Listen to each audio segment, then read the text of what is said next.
శ్రీశైలంలో మహాశివరాత్రి వేడుకలను ఘనంగా నిర్వహించేందుకు భారీ ఏర్పాట్లు జరుగుతున్నాయి. మల్లన్న కళ్యాణోత్సవానికి తలపాగా సిద్ధమైంది. చేనేత మగ్గంపై పృథ్వీ వంశీయులు నేసిన తలపాగాను మల్లన్నకు చుడతారు. అత్యంత భక్తి శ్రద్ధలు, నియమ నిష్టలతో స్వామివారి తలపాగా వేశారు పృథ్వీ సుబ్బారావు. శివరాత్రికి శ్రీశైలం మల్లన్న పెళ్లి కొడుకుగా ముస్తాబవ్వాలంటే చీరాల సమీపంలోని హస్తినాపురం గ్రామానికి చెందిన పృథ్వీ వంశస్థులు నేసిన తలపాగా ఉండాల్సిందే. ఈ ఆచారం గత 3 తరాలుగా వస్తోంది. ప్రస్తుతం 4వ తరానికి చెందిన పృథ్వీ సుబ్బారావు పాగా కార్యక్రమం నిర్వహిస్తున్నారు. ఈ తలపాగా తయారు చేయడానికి ఏడాదంతా కష్టపడి రోజుకి మూర చొప్పున 360 మూరల చేనేత వస్త్రాన్ని తయారు చేస్తారు. స్వామివారిని స్మరించుకుంటూ సుబ్బారావుతో పాటు కుటుంబం మొత్తం వస్త్రాన్ని తయారు చేస్తారు.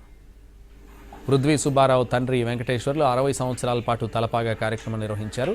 గత మార్చిలో వెంకటేశ్వర్లు శివైక్యం చెందాక సుబ్బారావు ఈ కార్యక్రమాన్ని నిర్వహిస్తారు. శ్రీశైలంలో మహాశివరాత్రి రోజున ఆ పరమశివుని కళ్యాణానికి తలపాగాను తయారు చేసే అవకాశం లభించడం తమ పూర్వజన్మ సుకృతమని పృథ్వీ సుబ్బారావు అన్నారు.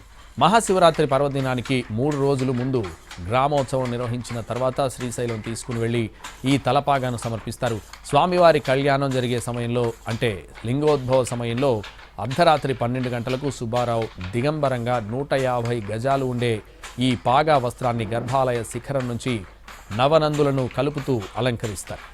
ఈ వస్త్రాన్ని కళ్యాణం అనంతరం వేలం వేస్తారు. ఈ తలపాగాను దక్కించుకునేందుకు ఇతర రాష్ట్రాల నుంచి వచ్చే భక్తులు సైతం పోటీ పడతారు.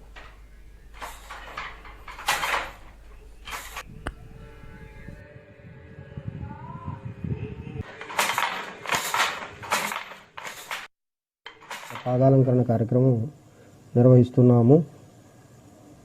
ఈ యొక్క పాగాలంకరణ కార్యక్రమంకు తెల్లని వస్త్రమును మేము కార్తీక మాసం మొదలుకొని మహాశివరాత్రి ముందు వరకు ఈ యొక్క వస్త్రమును తయారు చేస్తాము. మూర వెడల్పున 300 మూర పొడవున ఉన్న తెల్లని వస్త్రమును నియమనిష్టలతో కార్తీక మాసం మొదలుకొని మహాశివరాత్రి ముందు వరకు ఈ కార్యక్రమం ఈ వస్త్రాన్ని చేస్తాము. స్వామివారికి భక్తి శ్రద్ధలతో కార్యక్రమం